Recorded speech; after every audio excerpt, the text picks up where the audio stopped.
नैलै सार ना सारनो फैबाय आं एसे लागायला हरदों होनैबाय आं ओमफ्राय दाना मा जाखो नार्जारि सारा मा जिनिस बेलाय होनना बुंबाय आरो नायदोलै सार नायबासो बुजिसिगोन नोंथाङा होनना बुंबाय आङो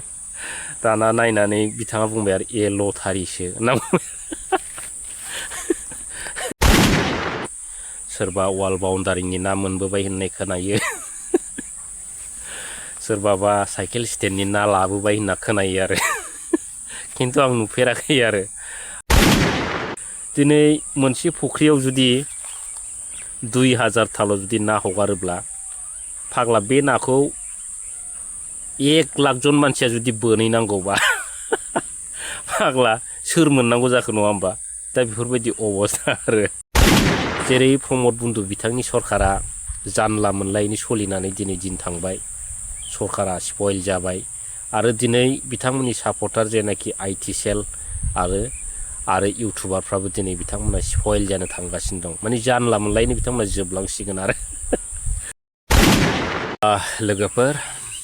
हारसिङै मोननायखाय दान्दिसे सम नोंथांमोनजों मोजां गाज्रि सावरायलायनोसैलै होननानै एसे ओंखारबोबाय आरो दा जिखुनु भिडिअखौ मोजां मोनोबा एसे नायलालाबायदो ओमफ्राय मोजां मोनाबा एकदम नाथ्रोदला हरबानो जाबाय नङा होमबा मानगोनां रायजो राजा नोंथांमोन दा दिनै प्रमद बन्दु बिथांनि सरकाराथ' स्पइल जालांबाय नङा होमबा हांगार जालांबाय आरो प्रमद बन्दुमोनखौ मालाय बेसेबां रायबावनो नङा होमबा बेस्राफोर सरकारानो गैलाब्ला नङा दे आरो दा कयेकथा मानि MCLAफोर दंबावो आरो दा बिथांमोनखौ मालाय रायनानै मा मोनबावनो होननाय जाहैबाय आरो मानि अबस्थायाथ' काहिल जाखाबाय आरो बिथांमोना दा BPFखौ सोंखारिनो हानाय मानि मा होनो खायदा बोरायफोरखौबो बिथांमोना मोनाखिसै आरो दा बिथांमोनखौ मालाय दैनिक रायफ्लेबाय थानानै मा जानो सानबाय आरो आङो ओंखायनो सम माब्लाबा मोजां गाज्रि सावनायसैलै नोंथांमोनजों होननानै ओंखारबोसाबबाय आरो दा दिनै सासे सानै दंबावो प्रमद बन्दुनि खि सोलाग्रा आइटि सेलनि मानसिफोर आरो बिसोरल'थारसै आरो बिसिनाथ' माने जानला मोनलासोखा नालाय बेफोरबायदि आरो माने दोलोआनो जानला मोनलाखा नालाय बिसिना माने इउटुबारफ्राबो जानला मोनला ससियेल मिडियाआव ओंखारग्राफ्रानो माने जानला मोनलाजोब आरो जेरै प्रमद बन्दु बिथांनि सरकारा जानला मोनलायैनो सोलिनानै दिनै दिन थांबाय सरकारा स्पइल जाबाय आरो दिनै बिथांमोननि सापर्टार जेनाखि आइटि सेल आरो इउटुबारफ्राबो दिनै बिथांमोना स्पइल जानो थांगासिनो दं माने जानला मोनलायैनो बिथांमोना जोबलांसिगोन आरो नङा होमबा रायजो राजा नोंथांमोन दा दिनै BPF दोलोआ सरकाराव फैबाय दा बयनिबो गोसोआव माबा मोनसे आसा दं आरो नङा होमबा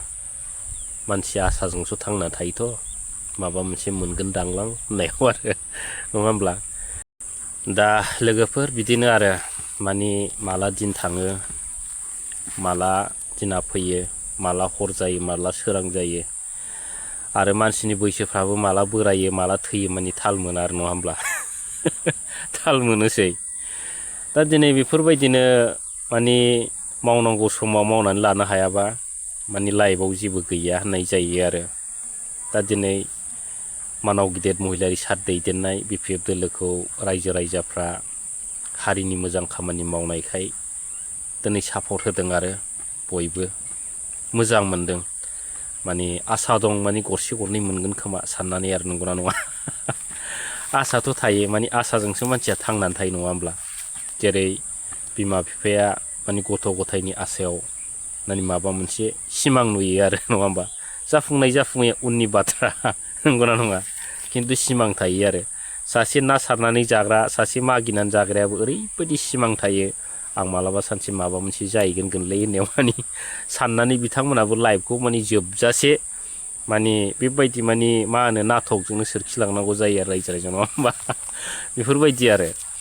दा जिखुनु हक दिनै सरकार फैनायनि लोगो लोगो जोंहाबो फिसा फिसौ माने आसा दं आरो नङा होमब्ला बेफोर आसाया जागोन ना जाया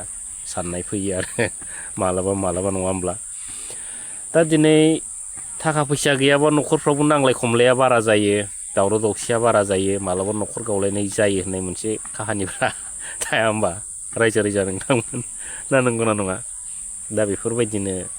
मालाबा रायज्लाबायो आरो हिनजावफ्राबो मालाय बिटिसिनि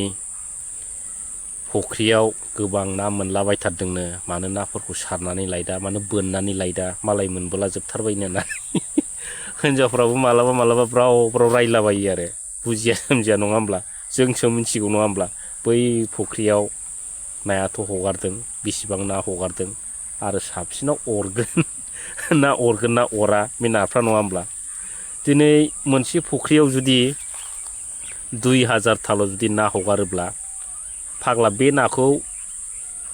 1 लाख जन मानसिया जुदि बोनहैनांगौबा फाग्ला सोर मोननांगौ जाखो नङा होमबा दा बेफोरबायदि अबस्था आरो रायजो राजा नोंथांमोन दा जोंबो थाङो आरो बिदिनो माने बाथा लानानै थाङो जे लानानै थाङो अनेक रोखोम ना हमनो थाखाय जे आगजुफोरखौ बाहायो बेफोरखौ जोंबो लानानै थाङो आरो बिटिसियाव बोनला होयो खिन्थु गैया अरथ'वाखै ओमफ्राय नाफ्राबो भेलिडिटि गोनां जोब होनदों माने मास मोननै मोनथामसो नङाबा अरनाय नङा होननानै बुंदों आरो लिडारफ्रा दा हाजारखि माने बै जोंनि माने EM सारमोननि जेसेबांखि फुख्रि गैया माने बे फुख्रियाव जेसेबांखि बाथा सोम नलि सोम बा बोरसि दान्दा सोम माने जे सार माने अराखै आरो दा एकदम सारहाबनानै दंजोबो दा बबे समाव अरगोन आरो भेलिडिटिया जुदि फैयोब्ला बाथ्राफ्राव बिराद मोजां मोजां खोनायो सोरबा मोननाय सोरबा लाबोबाय सोरबा वाल बाउन्डारिनि ना मोनबोबाय होननाय खोनायो सोरबाबा साइकेल स्टेन्डनि ना लाबोबाय होनना खोनायो आरो खिन्थु आं नुफेराखै आरो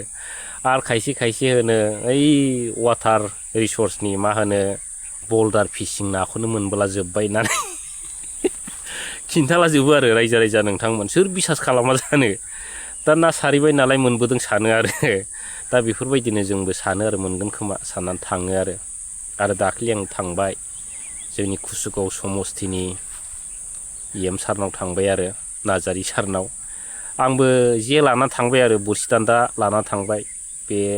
नार्जारि सारनि फुख्रियाव एसे सारलाहैनोसै लां माने बाथा बोरसि होलाहैनोसै होनना थांबाय आङो लोगो मोनबाय बिगोमाखौनो फुख्रिनि बिगोमाखौनो आरो होनैबाय आङो दाना नैलै सार ना सारनो फैबाय आङो एसे लागायला हरदों होनैबाय आङो ओमफ्राय दाना मा जाखो नार्जारि सारा मा जिनिस बेलाय होनना बुंबाय आरो नायदोलै सार नायबासो बुजिसिगोन नोंथाङा होनना बुंबाय आङो दाना नायनानै बिथाङा बुंबाय आरो लटारिसो होनना बुंबाय सेसखा रायजो राजाबो नङा होमबा दाना लटारिसो जाहैबाय आरो आं दिनै गावनि फुख्रियाव बाथा हैदों ना सारहैदों दाना लटारिसो जाहैबाय आरो ओमफ्राय हुब गोसोखांबाय आं नों मारगौलै ना मोननांगौआबो लटारिनि खोथासो सानबाय आरो आङो ओमफ्राय सिन्था खालामबाय आरो ओमफ्राय साराबो बिराद फाग्लाखा नालाय माने नोङो मोनसे एंगेलजों जावोब्ला मोनथाम मोनब्रै एंगेलजों जावफिनो आरो बिथाङा बिराद फाग्ला फाग्ला घटना जायो दाना होनबाय आङो सारखौ माने सरखाराथ' फैबायलै सार सरखार फैनानै जेबो मोनाबा बेंगलरावसो दाहोना थाहैनांसिगोन नामाब्रा होनना बुंबाय आं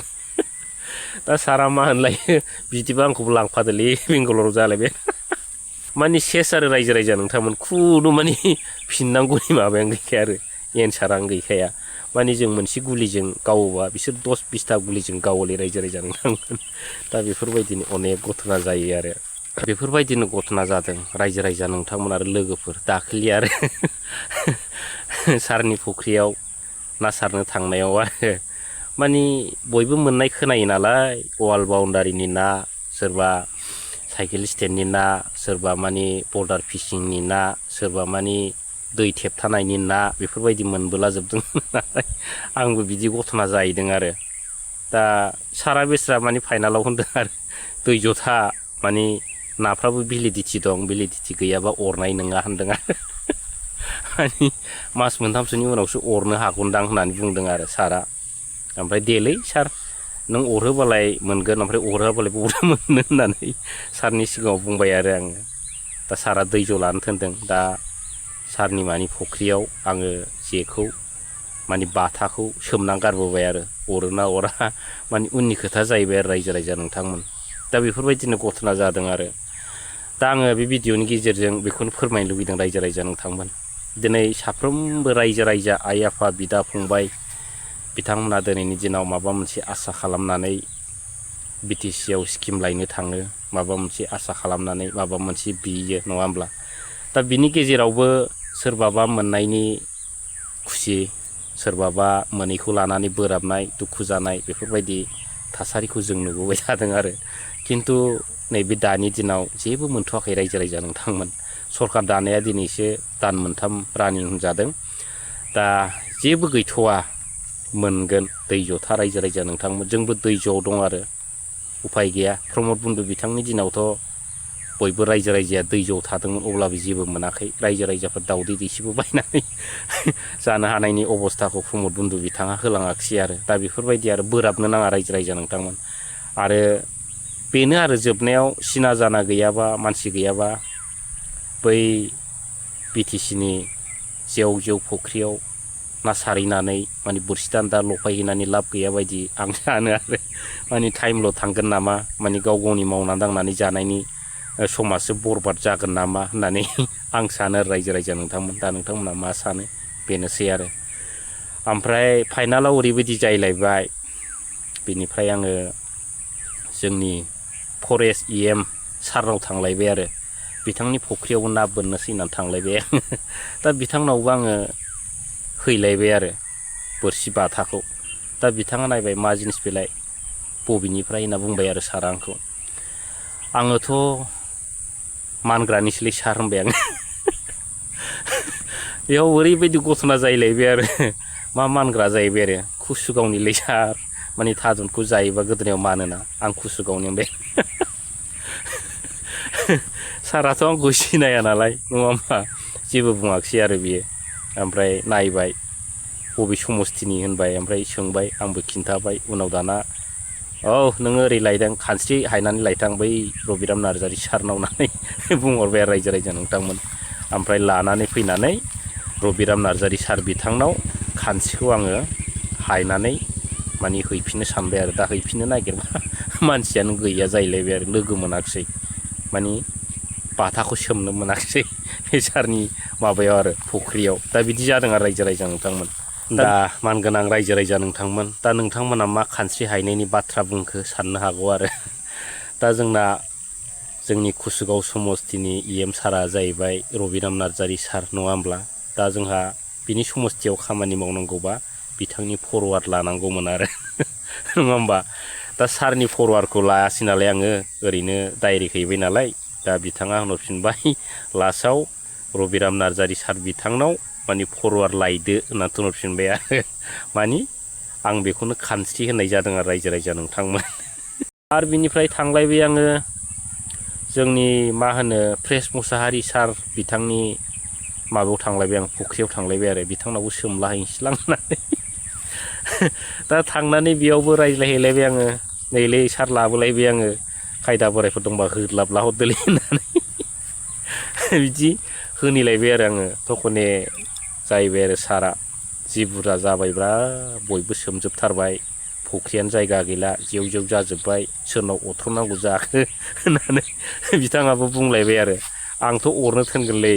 जायनो आंनि फुख्रियाव ना सारफैयो, जायनो माने बोरसि दान्दाजों ना लफायफैयो, बाथा होफैयो, आंथ' बिसोरनो अरनो थोनजोबगोनलै होनना बुंबाय बिथाङाबो। दा सोरनियाव अरो माने भायग'निसो खोथा होननानै बुंबाय आरो बिथाङाबो। दा बेफोरबायदिनो जादों आरो रायजो राजा नोंथांमोन। दा जिखुनु लोगोफोर आरो मानगोनां रायजो राजा नोंथांमोन, दा लाइफआव गोबां घटना जायो आरो नङा होमब्ला? बयबो गाव गावनि लाइफनि बाथ्राफोरखौ खिन्थालायियाव मोनथिलाया आरो, नोंबा नों आंबा आं, नों जेबो जायाखै खोमा बेफोरबायदि सानलायलायो आरो। खिन्थु स्किम नागिरनानै दिनै सौदावलायनाय नङा होमबा? दा अनेक मानसियानो अनेक घटना जायो आरो। स्किमनि बेलायावबो सोरबाबा दुखु मोनजायो, बेफोरबायदि जायो आरो। दा जोंनि खाफालाव दुखु मोनजानाय माने परिस्थितिया फैथ'वाखै आरो। दा उनाव मा जायो नायनायसै नङा होमबा? दा जेब्लानाखि भेलिडिटिया फैग्रोथोंसै, नाया अरोना अरा बेखौ नेनोसै आरो रायजो राजा। आरो बयबो नेनानै थाबानो जाबाय, मोनगोन अरगोन, मासे नङा मासे अरथारगोन आरो। दा ओरैबायदि आरो माने जेनाखि मानाव गेदेर महिलारि सार बिथांनि दैदेननाय BPF दोलोनि जेनाखि फुख्रिनि ना, बे फुख्रिनि नाया माने सोरबा सासेनि बेक्तिनिल' नङा बयबो रायजो राजाफोरनि थाखायनो आरो रायजो राजा नोंथांमोन ओंखायनो नोंथांमोना बोनबानो जाबाय आरो खायदा बोराय बाहायनानै बोनदो सारदो लाबोदो बेखिनिसै रायजो राजा नोंथांमोन दिनै बेखिनियाव दोनबाय थेंक इउ।